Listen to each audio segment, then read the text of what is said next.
you wanted the best, you've got the best podcast, the hottest podcast in the world.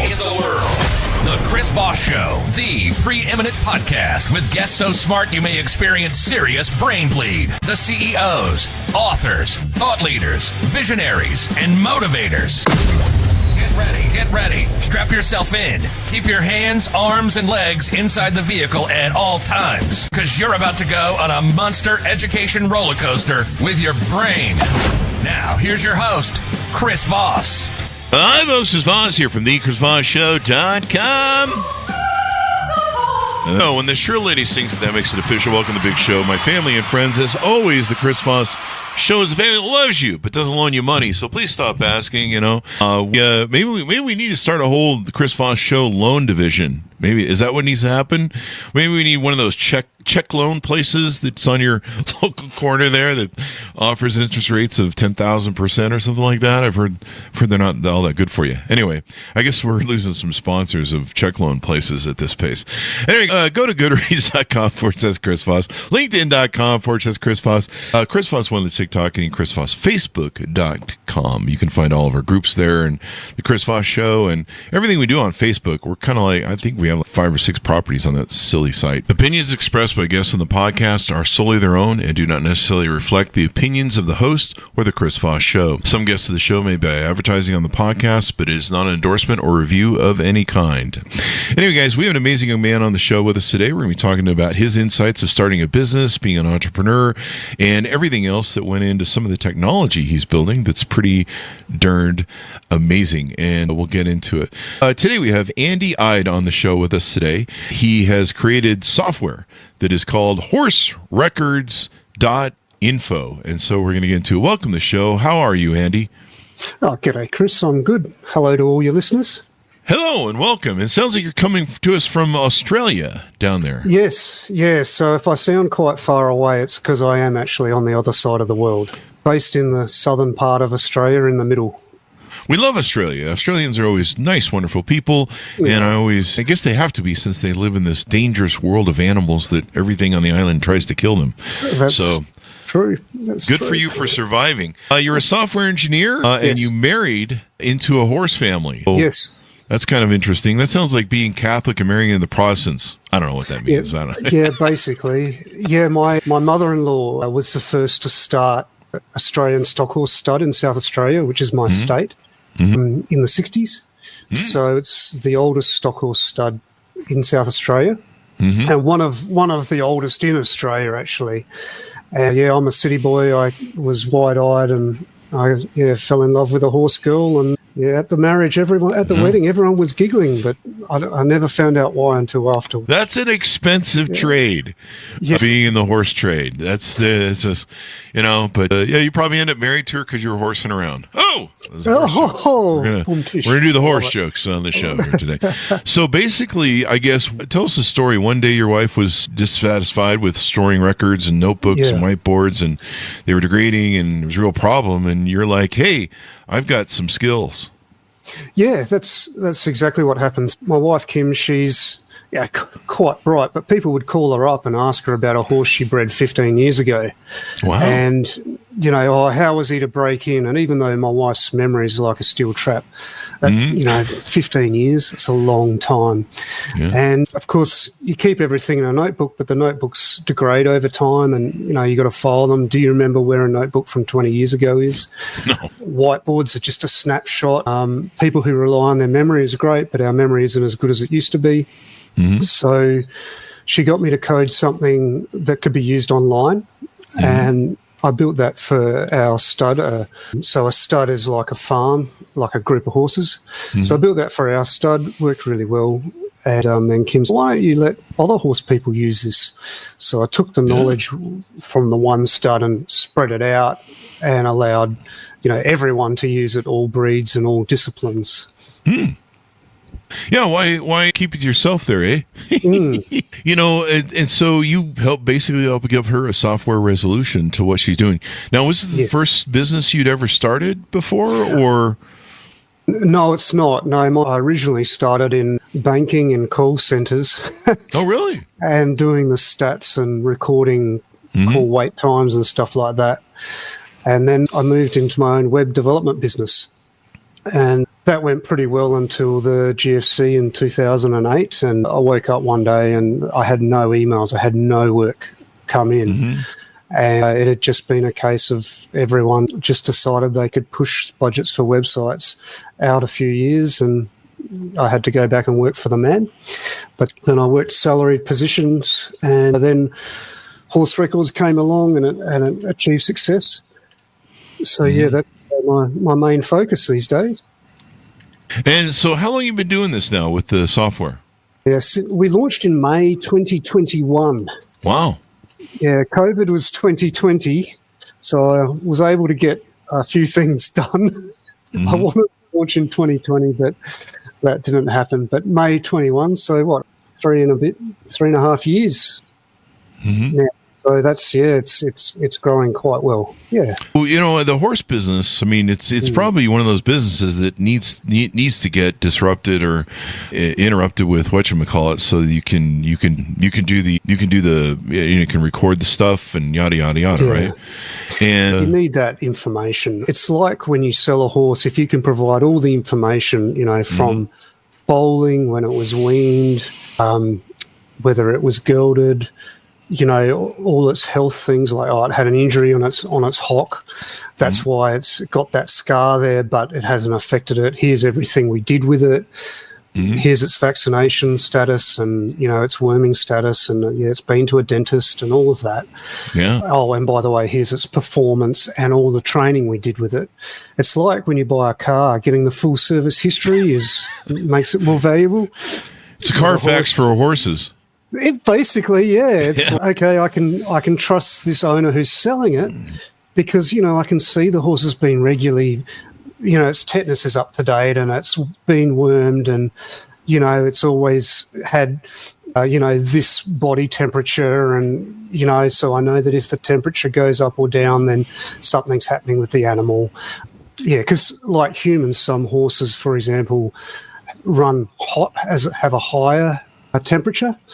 Others are a little bit low. So how do you know if they're sick or not if you don't have that mean or what their normal is? So they're the sort of things we record. We also record scanning results. So obviously breeding horses is a big thing, and what you would do is you would scan the mare and see when it's due to ovulate. And then when it's due to ovulate, it's when you either serve the horse or provide AI, like not artificial intelligence, artificial insemination, which is interesting because I'm into AI, artificial intelligence. I'm talking about artificial insemination, and my initials are AI. Don't get them mixed up. Artificial insemination is my favorite way to breed. So just for myself personally, I don't know what that means. Do you have horses, Chris? Or? No, I'm just artificially inseminating with other people. I'm just doing it. It sounded funny in my head at the time. It's a bit. But once you know when that's how I pick up all my girlfriends at the bar. I just, hey, baby, you want to artificially inseminate? You want to go home? I don't know what that means. But, you know, this is the thing I love about entrepreneurism, why we talk about entrepreneurism on the show. We have people like yourself on so that we can inspire people to be entrepreneurs. I mean, this is the great thing about it. And so you had a problem. You saw that you could maybe fix the problem, and you took and said, okay, here's what we're going to do. We're going to fix this problem. We're going to do this, that, and the other. And wham, bam, there you are. You've got it fixed. You've got it going. A really nice niche. There's not too many software engineers who know the horse world. And there's not too many people in the horse world who know technology. So you're always kind of people are always aware of what you do because you're the only one doing it that, you know, they've ever met. You know, there are other horse software products, not as good as, of course, or as comprehensive, but you're usually the only one with horse people who knows computers or is a software engineer. So that makes interesting conversations. Oh, now, competitor-wise, you don't need to name any competitors because we don't want to give them a free ad. Are there competitors in the market, and what sets you apart is what I'm really after. Yeah, there are competitors, but what I've found is most of them are either it's an old system that hasn't been developed for the modern web. So it's, some system that was built in the 80s or 90s on a desktop, and they've put still some wrapper on it. And still running DOS, and so there's that sort of competitor. There's the other sort of competitor that just has converted a cow software and just changed the name to horses, which means cows and horses are different. Cows, you tend to manage cattle, you manage kind of in groups, where horses have names.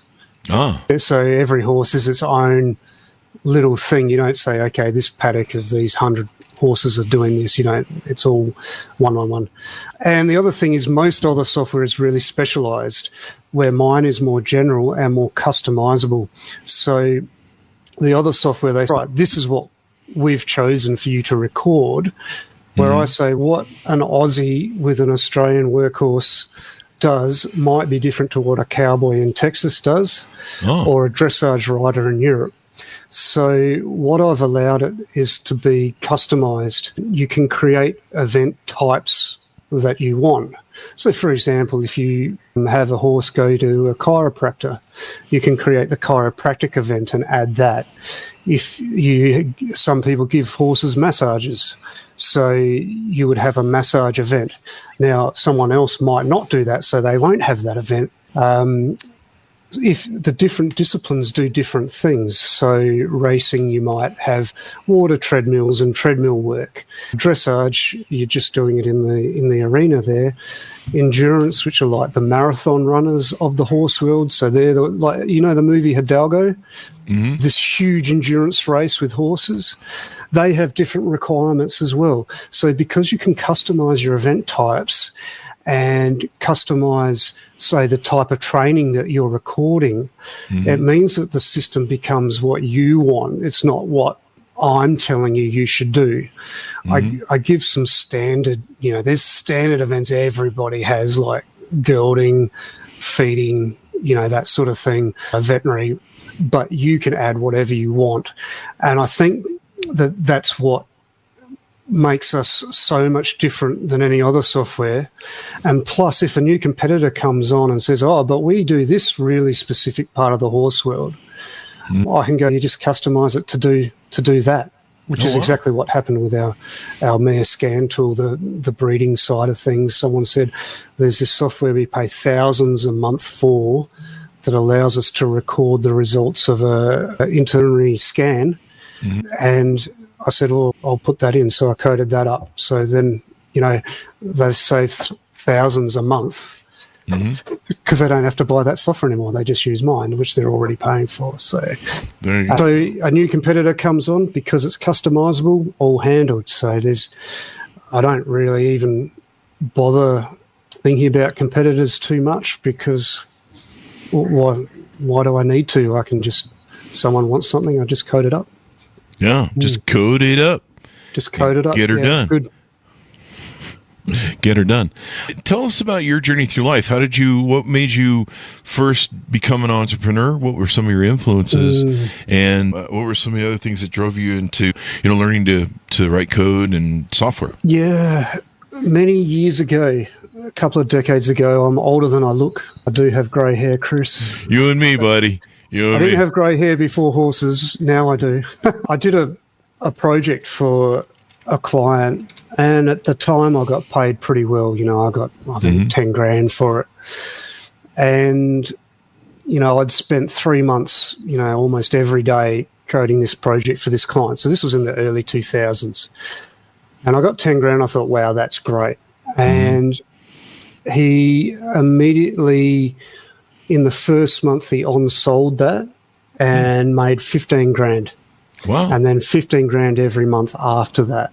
Wow. And even though our agreement was that I built the software for 10 grand, the fact that because he had these connections and he could on-sell the software to his customers, that he made the cost of the software in the first 3 weeks. Wow. And then there never was a trail that came back to me. And while I don't have any issue with that client of mine, because that was our agreement and we followed the agreement. I just thought, this sucks. I could have been making. I did all the work. I did all the work. He had the contacts, and he made money off my labour. So that's why I've always sort of gone to that, want to work for myself, because I don't want to make other people rich. I just like to make myself rich.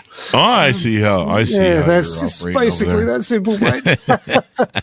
I mean, you do that by helping people, but I was just always, I was the one who did all the work and created the whole product. And just because he knew people, he could distribute it better. And I just thought, no, let me in on that action. Let me in on that action, so I can take advantage of that. Yeah, I can see why that something you'd want to do. It's definitely more interesting that way. So you design this software. What's the future that you see for your horse trading software? The future, maybe some things you're working on, innovations. Does AI? Are you toying with AI? Yeah, yet? I do. Maybe that. I do have a little bit of AI already. If you go to Horserecords.info. And then under tools, there's a foal name generator where you can put in some attributes of a foal, just, a pretend one, and it uses AI to come up with some names for you.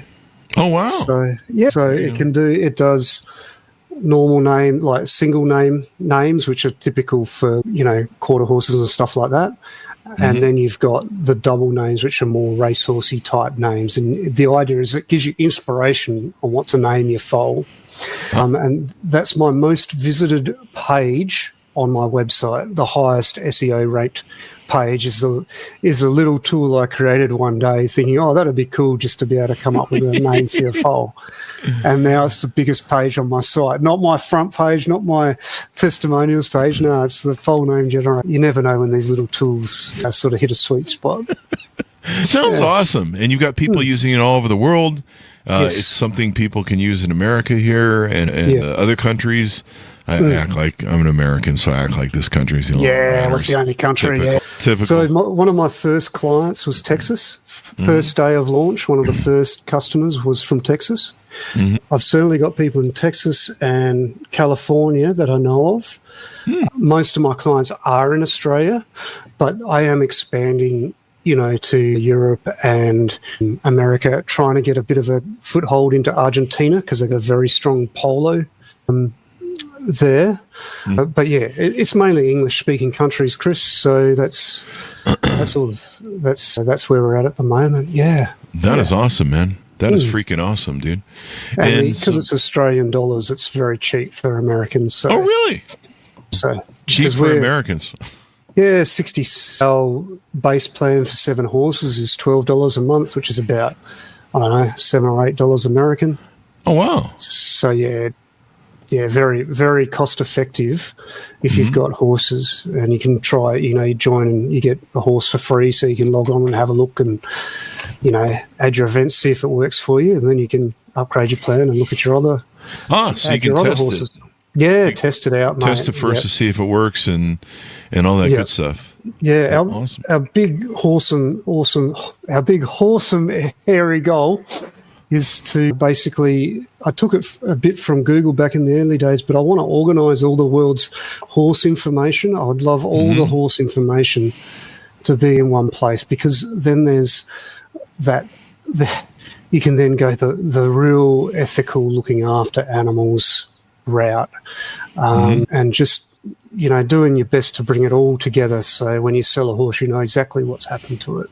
It'd be great to have a directory, kind of like, I know dogs have an AKC directory, and so you can see how that works, and you can follow them with it and all that stuff. And so there's a big project in Australia at the moment called the Horse Traceability Project, and the idea is it's more of a biological safety type thing.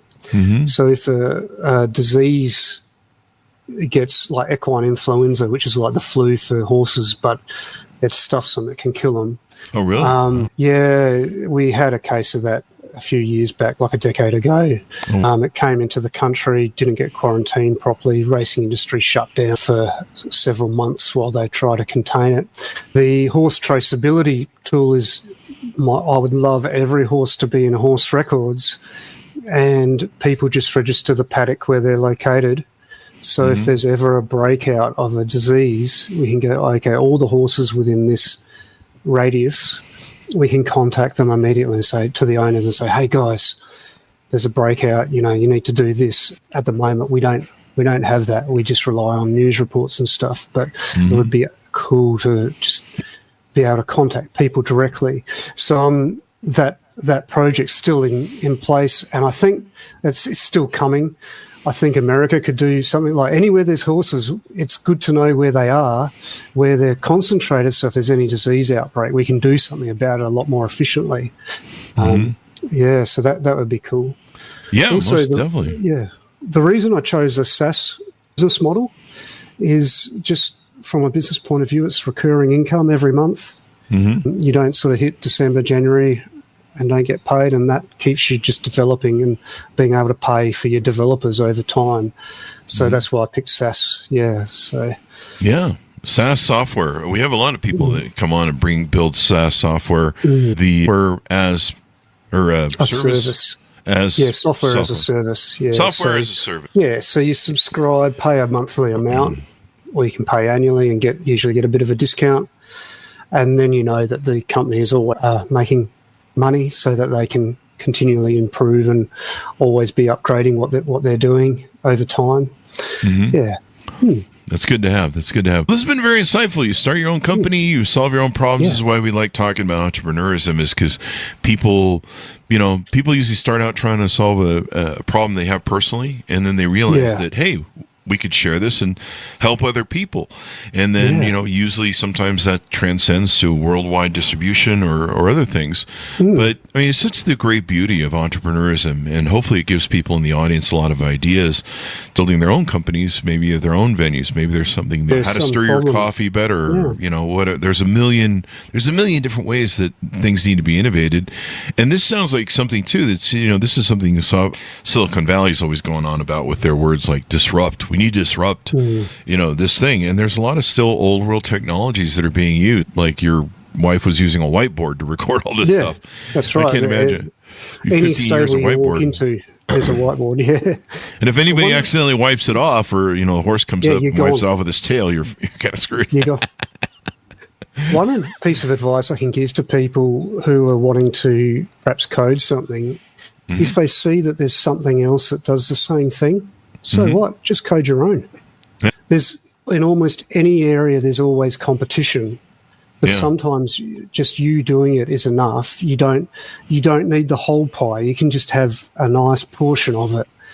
There's enough to go around. So don't hold yourself back. And there's a lot of ways to innovate too. Yeah. Yes. I mean, that's the great thing of the other reason we have a lot of entrepreneurs like yourself on the show is you can see things from a different paradigm shift. So there may be, like I remember when, paper clips were, you had paper clips. And I remember thinking, okay, well, that seems like that's pretty good innovation. I don't think you can do much more with paper clips. But they came out with paper clips that were painted, the paper clips that had stripes colors on them. Paper clips that started having these indent cuts in them that would hold the paper better, like these little grind slices that would grip it better. Different messages on types, the paper clips. Yeah. And so there seems to be no end to how something can be improved. And another note to entrepreneurs is whatever you make, you've always got to keep improving, because if you're not, there's going to be somebody out there who takes what you do and figures it out. And so you've got to either eat your own lunch and innovate, or somebody else will beat you to it. Yeah, and say you're an entrepreneur who wants to, say, code a mobile game. If you go, oh, this game's exactly like this other game, but what they don't think is that the player sees the new game and goes, yeah, this is like another game I've played, but hey, this one's a new one. So the customer isn't quite concerned about competition that you might be. So another piece of advice I have for entrepreneurs is success is a staircase, not an elevator. the big wins that you hear about in the news often have a huge amount of work behind them. You know, like everyone wants their company to win the lottery, the company lottery, and suddenly have 100,000 users all paying $1,000 a month, and, you know, you can retire to the Caribbean. But the truth of the matter is that success is just a step along the way that slowly takes you up the staircase. And then one day someone sees you and says, how'd you get up there? Was it by elevator? And you go, no, it was this big, long staircase behind me. So I've got a blog where I talk about, you know, that concept a couple of times. So, yeah, I like that. I'll put it in the show notes. Yeah, it's hard because you're sort of conditioned and you grow up always seeing big successes and big wins. And the news is only ever about big wins. It's never about the 10 years of hard work. And all the emotions you go through thinking, is this going to work? Mm-hmm. Yeah. They only look at the last win where you've won some award or something. So, yeah, just entrepreneurs keep going, keep grinding, guys. Keep punching. Yeah. Keep punching away, boys. As we go out, give people a final pitch out to check out your software and .coms, all that good stuff. Yeah, so the website's Horserecords.info. It's for recording all your horse information. It's all breeds, so whether it's Australian stock horses, quarter horses, Arabs, whatever, all breeds and all disciplines, from polo to eventing to racing to dressage to cross-country. You can do it all. It's all fully customizable, so you can run the system how you want and record what you want. It's very cost effective. You buy annually and it's cheaper. I also have gift cards, so you can give the horse person, you know, who has everything, you give them a gift card for Horse Records, and it's all electronic and all emailed to you, so that's all good. So, yeah, that's horserecords.info. And if you want to see some of my more nerdy things, you can have a look at my blog, which is djangoandy.com, DJANGO Andy.com, and I'll send those links to you, Chris, so you can put them in the show notes. There you go. Yeah, I certainly appreciate that. They'll be in the show notes, folks, so you can take and get them. Thank you very much for coming on the show, Andy. We really appreciate it. Thank you, Chris. I'll chat to you later. Thank you. And thanks to our audience for tuning in. Go to goodreads.com/Chris Voss, LinkedIn.com/Chris Voss, Chris Voss 1, the TikTokity, and all those crazy places on the internet. Be good to each other. Stay safe. We'll see you next time. And that should have us.